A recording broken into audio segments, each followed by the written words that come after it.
Depois dos drones, dos drufos, dos UFOs, os Estados Unidos são novamente invadidos por objetos voadores não identificados. Bom dia, boa tarde, boa noite, boa madrugada, aonde você estiver. Eu sou Thiago Luiz Chiquete, sejam bem-vindos ao canal da Revista UFO, aqui no YouTube.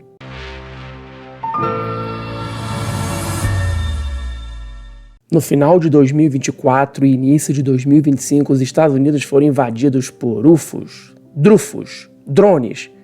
Até hoje não se deu uma resposta definitiva e clara do que eram esses objetos.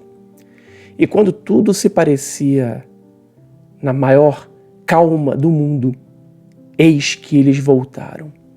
Registros em várias cidades dos Estados Unidos, de fotos, de vídeos, mostram que o fenômeno continua ativo. Nessa reportagem de quase 30 minutos da nossa parceira News Nation, canal no YouTube, que eu vou deixar o arroba aqui na descrição do vídeo, você vai ver imagens, filmagens, fotos, relatos, depoimentos e testemunhos de especialistas que tentam explicar, em vão, o que são esses objetos recentemente filmados sobre Nova York, sobre a Califórnia. Será que essas esferas vistas nos Estados Unidos, esses objetos vistos nos Estados Unidos, têm algo a ver com o que está sendo visto no Brasil, na América do Sul, na Colômbia? Eu falo da esfera de Buga e também registros recentes em solo brasileiro. Será que algo está acontecendo que poucas pessoas ainda se atentaram ao fato de que objetos voadores não identificados continuam em plena atividade nos céus no mundo inteiro? Eu convido vocês então a assistir essa reportagem de 30 minutos, onde você vai ver imagens inéditas e também depoimentos de testemunhas e especialistas. Welcome to News Nation's Back Scroll, where we look back at our major news coverage on the most important topics and personalities of our time.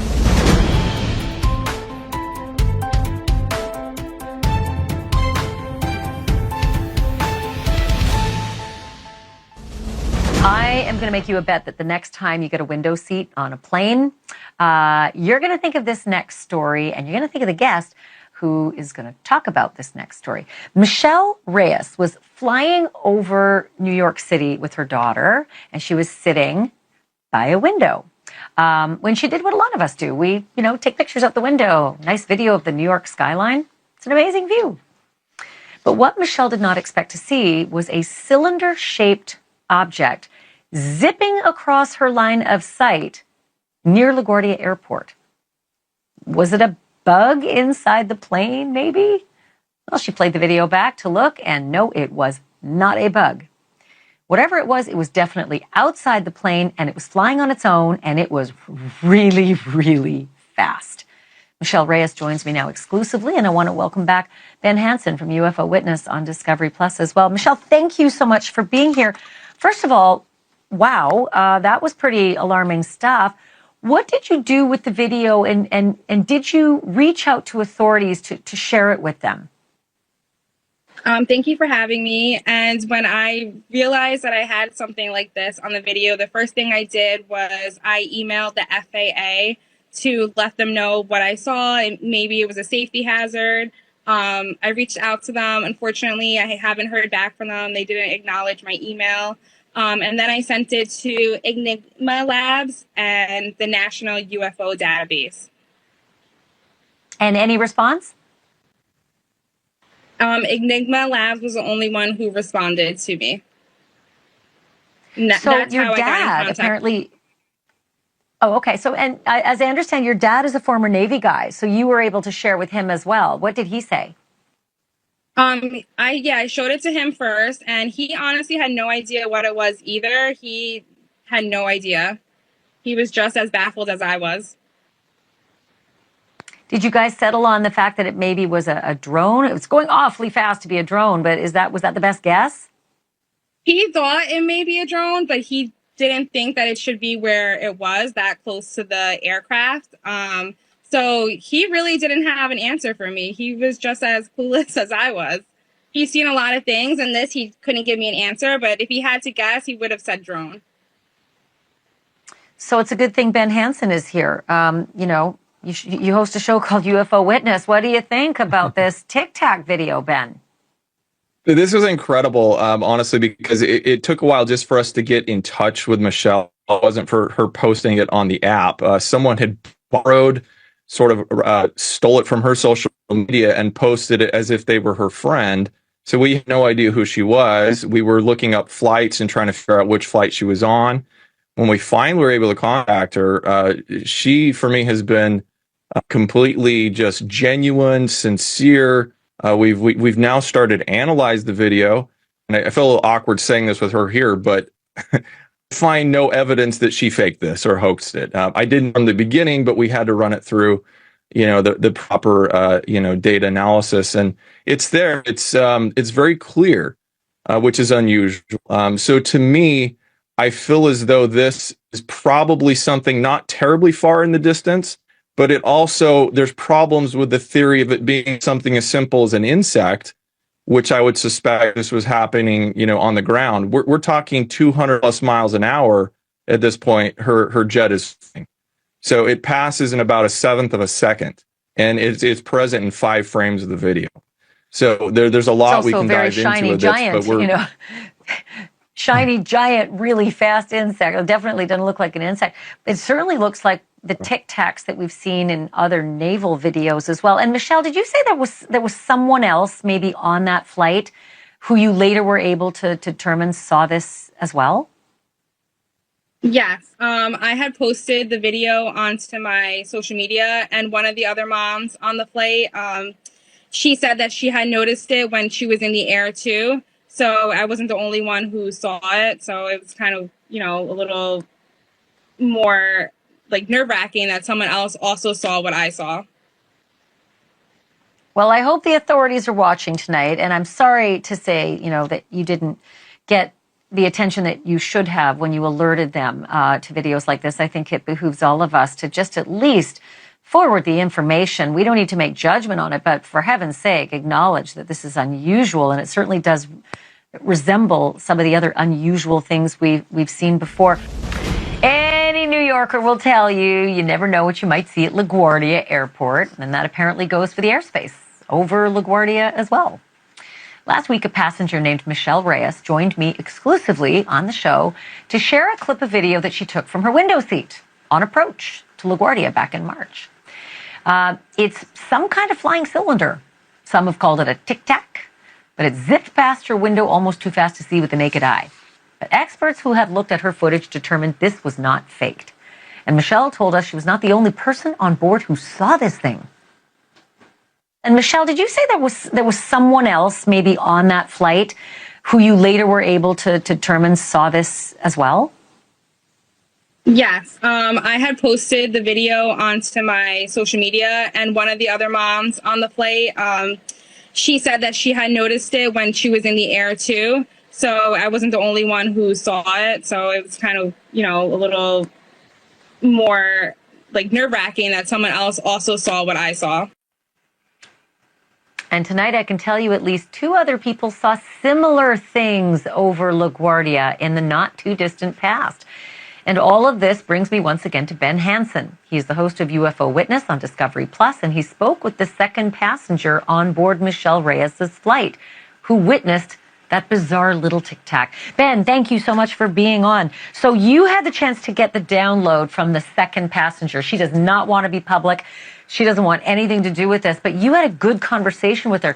Does what she saw match what Michelle Reyes caught flying by her window? Hey, Ashley. Yeah, she does. She's absolutely certain that the same object that was captured by Michelle is what she saw. So Melissa is the owner of the cheer company that was on this flight. They were coming back from Myrtle Beach on Spirit Airlines, and they were on their way to LaGuardia. So they're both on the same side of the plane. She thinks that she was in front of where Michelle was sitting. And Melissa's looking out the window like you often do, looking out there at the scenery and the bridge. And she caught a black blur. She said it was so fast, it was a black streak that went zipping by the plane. And at first she thought that it could have been a bird, but it really quickly dawned on her that this is much too quick for a bird. She's sure that it happened a little bit, at least beyond the wingtip of the plane. So when she saw that Michelle had posted this video, she was astounded. She's like, this is the same thing. And in the freeze frame, she was again convinced this was no bird. She felt like also I suggested to her, could this have been a balloon? Now, according to her, she said the object could not have been because it was stationary. So I'm sorry, it couldn't have been stationary, that it had to have been something that was zipping by because she felt like it was under its own propulsion. So that's just coming from her. It's often hard to judge how quickly things go when you're going 230 miles an hour in an airplane. But we were glad that we could talk to her and get that firsthand account as well. So talk to me about the other 2 sightings over LaGuardia Airport. A guy in Knoxville apparently reached out to you to say that he saw something when he was landing at LaGuardia. He's from Knoxville, so he was landing in New York, and he saw something when he was taking off. Describe what it was he explained to you. So his events start back in March of last year, and he said when he saw the news, break the story of Michelle's video, he said, I was coming into LaGuardia, I was about 20 minutes out, and he said he looked out the window and he saw something, according to him, was the size of an SUV. It was football shaped and silverish in color. But he said it was huge, and this thing approached kind of, I guess, semi-close to the plane, and then 2 or 3 others approached, and then they kind of, I don't know his words, zipped or just, took off pretty rapidly, but he felt that it was not a conventional craft of any type. And then later in October, he was leaving LaGuardia and was doing the outbound departure, which sometimes will go over the Hudson Valley. And it was heading out that way, and he said he saw another one, that was tic-tac shaped. So yeah, these things are going on. But he didn't get video? Didn't get any video of it? Just he witnessed it and witnessed the same. Yeah, unfortunately, people need to understand, like, these events typically happen within seconds, and unless you're already out videoing, it was like a 1/10 of a second in Michelle's case. So unless that video is out and rolling, there's no way you're going to capture it. All right, take a look at this next video. Could this really be a mass UFO sighting over a military base in California? Videos and photos put out by the podcast Weaponized capture what witnesses say they saw in April 2021. They described seeing a triangular formation of lights hovering above the Marine Corps base. Joining us now is Jeremy Corbell, investigative journalist and co-host of the podcast Weaponized. All right, you've been studying this footage for quite some time. It's from an incident 2 years ago. Why are we just seeing it now? Right, because it takes a while to do these types of investigations. You need to find witnesses, as many photos and videos that you can. Upon looking at it the first time, when I got the tip that something unusual happened that night, it was just inky darkness and lights in the sky. I immediately thought it was flares. It's something you see all the time. However, over the course of this investigation, I have witnesses, direct eyewitnesses, come forward to me saying, we saw the body of a craft. And in fact, they sent low light photos, which shows an outline. So I started to listen, and my mentor in journalism, George Knapp, and I, we dug into it. And over that time, we've been able to collect just dozens of videos and images and eyewitness testimony. And really, this is an open case. We're trying to figure out what it is that people saw at 29 Palms military base. So we're looking at these videos and photographs right now. Where did these come from? Well, these are from Marines. These are from direct eyewitnesses on the base, which is almost 1,000 square miles. It's a large base, but at Camp Wilson, a lot of people took photos and sent them in to me. I guess I'm the go-to guy. Now, what about the theory that we're looking at flares from some sort of military training exercise? I'd heard that sort of thrown out there. That's right. We would need that substantiated. However, you've got a number of Marines saying that we saw a craft. These are trained observers. And if they saw the body and you're seeing that in the low light images, it's worthy of investigation. If somebody makes a claim, then they need to substantiate that claim. My claim is I'm reporting the news. This is what people have told me, and I have so many witnesses on record. And is the Department of Defense investigating this? Do you know? Well, I'm sure they are now. Whenever George Knapp and I release something on the Weaponized podcast, you can be sure the Department of Defense is now investigating this. Yeah, because they're taking these things more seriously. A lot of Navy pilots for years have been saying, I saw something up there, and I even took pictures of it and felt like nobody listened to them. They're listening now. Joining us now is Rich Hoffman, Executive Board Officer for the Scientific Coalition for UAP Studies, and also has appeared on shows like Proof is Out There, History's Greatest Mysteries on the History Channel. I know many recognize you. Rich, thank you for being here. Nice to be here. Thank you for having me, Natasha. So, Rich, the witnesses have mentioned what the crafts look like. We know David Grush said some are the size of football fields. David Fravor talked about, of course, that tic-tac-shaped one. And we just heard Ryan Graves talking about cubes. Does this variation in accounts surprise you? Not at all. I'm nearly 6 decades into this, so I've heard it all, I've seen it all. I've played leading roles in investigations for various organizations, and the bottom line is that shapes have varied over the history of the phenomena, the recorded history of the phenomena, for a very long time, and you have a situation where you've got everything from, like you might have heard of flying saucers or disc-shaped objects back in the 50s to, the fact that you have triangles and various other shapes all throughout reported history. So it doesn't surprise me that you'd have anything like a cube and a sphere or a tic-tac shaped object. We've had things like dumbbell-shaped objects. We've had mostly spheres and a whole variety of things. So it's quite common. In your opinion, have these UAPs always been out there, but now they're just easier to see and detect with our improved technology? Well, people have been reporting them for a very, very long time, and pilots have been reporting them for a long time. They've been picked up on radar all throughout history. There are many radar cases. There are many other types of sensors that have picked up on them. Our sensors today have evolved to the point where they're much more capable than if you think about the traditional radar going around in a circle. You might have seen those radar screens in the days that they are. Now we got things like phased radar, and we have various other kinds of sensor technologies that allow us to detect these things, and especially on $1 million, billion-dollar aircraft. So we equip them with the best stuff, and so suddenly, Ryan Graves' equipment is updated to the point where they're seeing a large number of these things. So for me, it's a pleasant surprise that we're having those technologies, and we need to adopt those in our studies going forward. Yeah. Can you explain, is there any concern about our technology and where we stand and our abilities at this point? It did strike me and stand out to me that during the hearings, they mentioned a couple of times the ability to jam our radar systems. Sure. Let me clarify that we've had many cases where the objects have actually jammed navigation systems, missile launch systems on our aircraft. They've been detected in deep space satellites coming into our atmosphere. There's a whole host of these types of things that have been reported. Our enemy, will be able to do those kinds of things. So it doesn't necessarily warrant that it's, ET, if you would, that's doing it. But the bottom line is that we are concerned about being able to study them, especially if they can impact our equipment.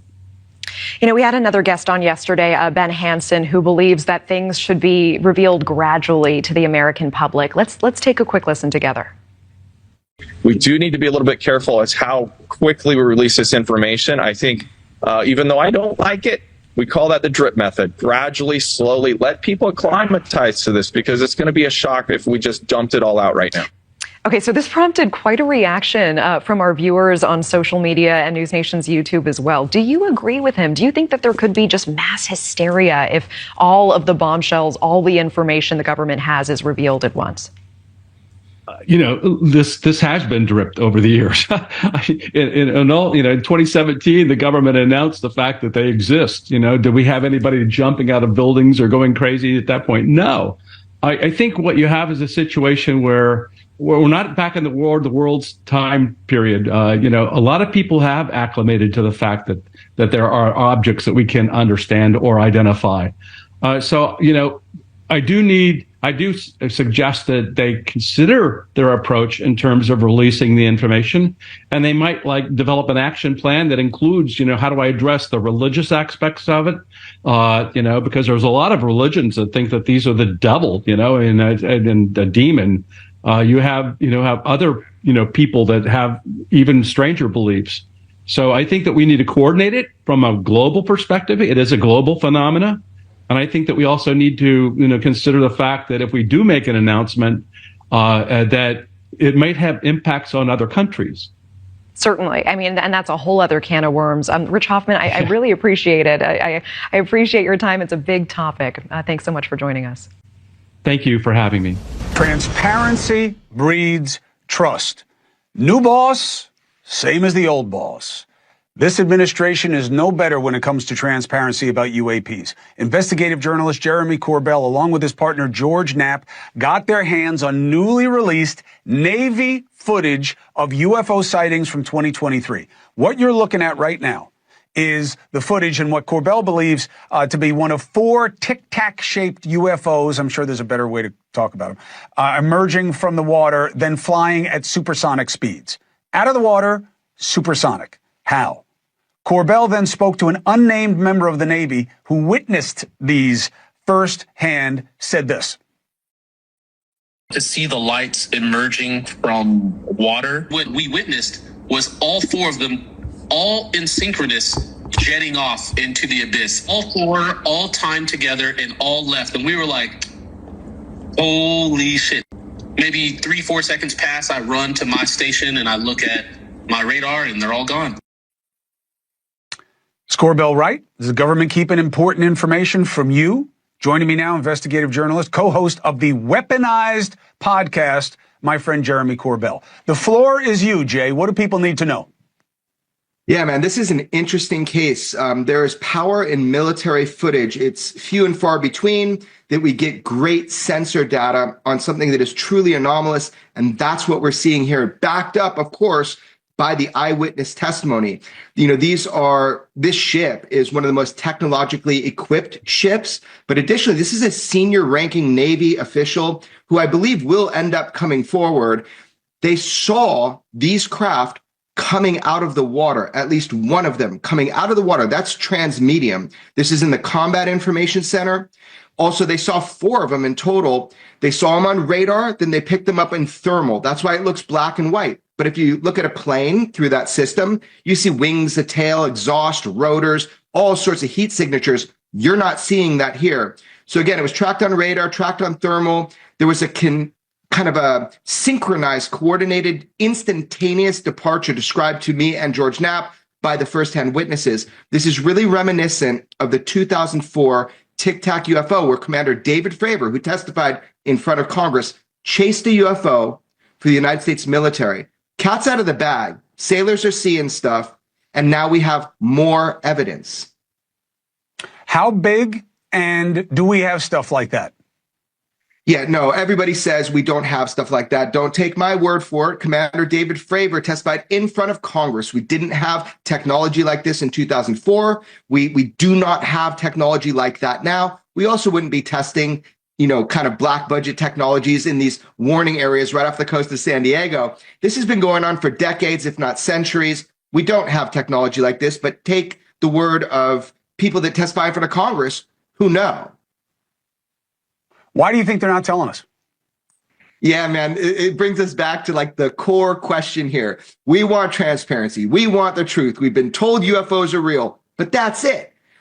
Congress has done their best so far. I am holding hope. If you remember this last hearing at Congress, I was able to bring in the Immaculate Constellation documents, and I actually brought the whistleblower himself in to speak with members of Congress. He didn't testify publicly for personal reasons so far, but we learned from his testimony that there are thousands of videos of high quality of UFOs, UAP that's been admitted to, the public hasn't seen. I'd sure like to see them. Jeremy Corbell, I'm always a call away to give you a platform to increase our understanding and make the case for transparency. I'm with you, brother. Thank you for bringing this to us tonight.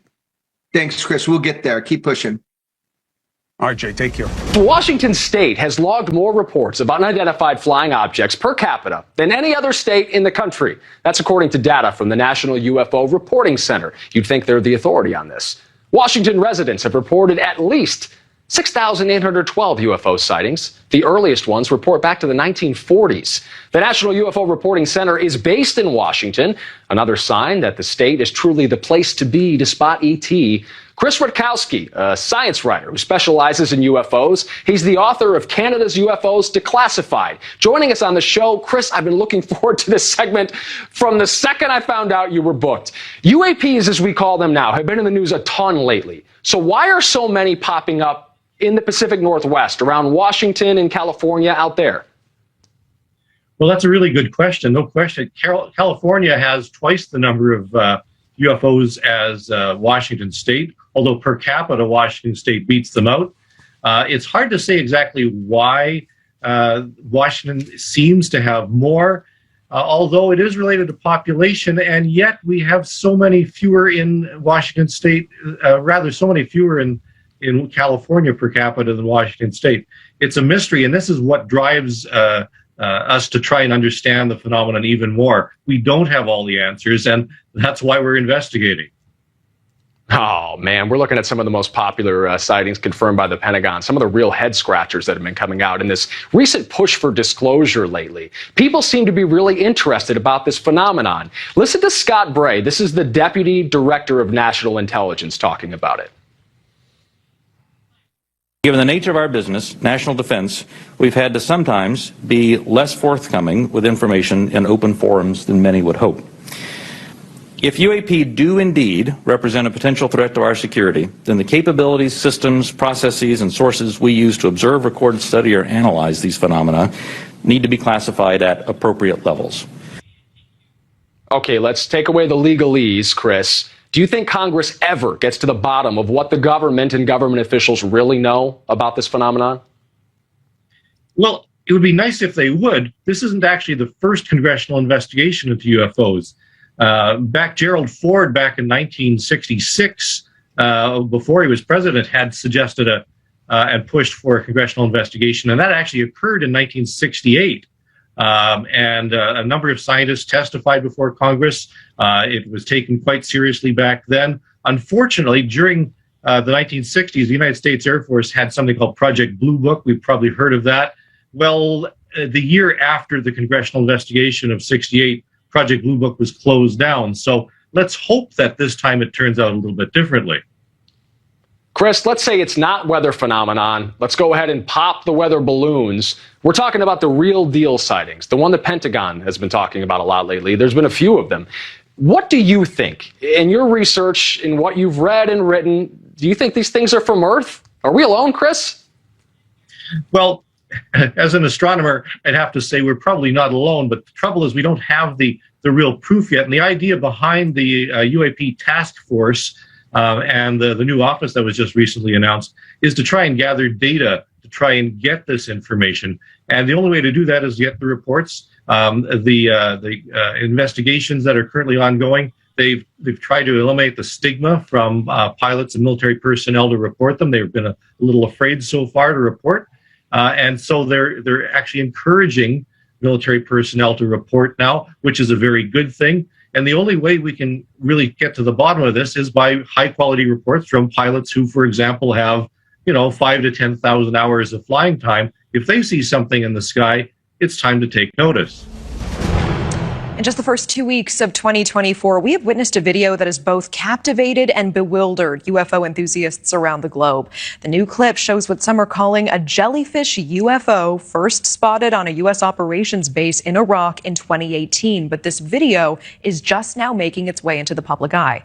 Then just days after the video emerged, the House Oversight Committee held a closed-door briefing with members of the intelligence community. Mixed reaction on how that went. Joining us now is Nick Pope, UFO expert who investigated UFO reports with the UK Ministry of Defence. Nick, it's good to see you. Thanks for being here. Thanks for having me, Natasha. Yeah. And I'm specifically interested in your take on this purported jellyfish UFO video because at the UK Ministry of Defence, you examined UAP reports with an eye towards national security. So when we look at this, what do you see here? What are the potential national security implications for the US? Well, the simple answer to your question is that I see a threat, whatever this thing is. And I've heard skeptics say, well, it could just be a bunch of helium balloons or a drone. Well, sure. If that's the case, you can tie a grenade to helium balloons. And we've all seen footage from Ukraine, of course, of grenades and other weapons being dropped from drones. This thing was flying over a sensitive US military base in Iraq. And so whatever we think it is, whether you're a believer or a skeptic, this is a potential threat, and we need action and we need answers. What are the odds this is a piece of forgotten spyware and not actually extraterrestrial in nature? I think it's about 50-50. And that's why we need a statement from the Department of Defense. Now, I mean, I 5 days ago asked them for a line on this. I said, are you aware of this footage? Is it official? If it is it in the Arrow database? Have they done an assessment? Do they have any conclusions on this? And I was told 5 days ago they are looking into this, and I've heard nothing since. And I think, that's not good enough, frankly. Yeah, is it just silence from the Pentagon on this? And what do you want to hear from them? Well, I want to hear some answers, not just on this video, but as you said in your introduction, we had this week another a classified briefing to the House Oversight Committee, and we've had mixed reports out of that. Some of the congressional representatives said that there was nothing new, waste of time. Others said it did move the dial somewhat, but they talked, of course, about David Grush, whose story News Nation has featured a lot. And one of the comments that we heard after this briefing was that all that happened was that they were briefed on the procedures and the processes, whereas what they were saying is they want answers on the substance of David Grush's claims. He has said that there is a non-human intelligence with craft and bodies. That's what Congress wants an answer on, and they're not getting it. All right, Nick Pope, I always appreciate the insight and time. Thank you so much. Então, o que você achou? Realmente, esses registros são de espaçonaves extraterrestres? De aeronaves secretas? Seriam OVNIs? Claro que são OVNIs, porque não sabemos ainda a sua origem. Mas será que essa atividade mundial tende a aumentar? E isso vai, de alguma forma, influenciar, mais uma vez, as ações dos parlamentares norte-americanos que pressionam cada vez mais o governo e os militares para que falem a verdade sobre o que sabem com relação a esses objetos? Quero saber a sua opinião e não se esqueça de se inscrever no canal, marque também o sininho para sempre que tiver um vídeo novo você não perder nada e dê seu like nesse vídeo e tantos outros vídeos do canal. Eu quero saber a sua opinião. Escreva aqui embaixo do vídeo. Um abraço e até a próxima.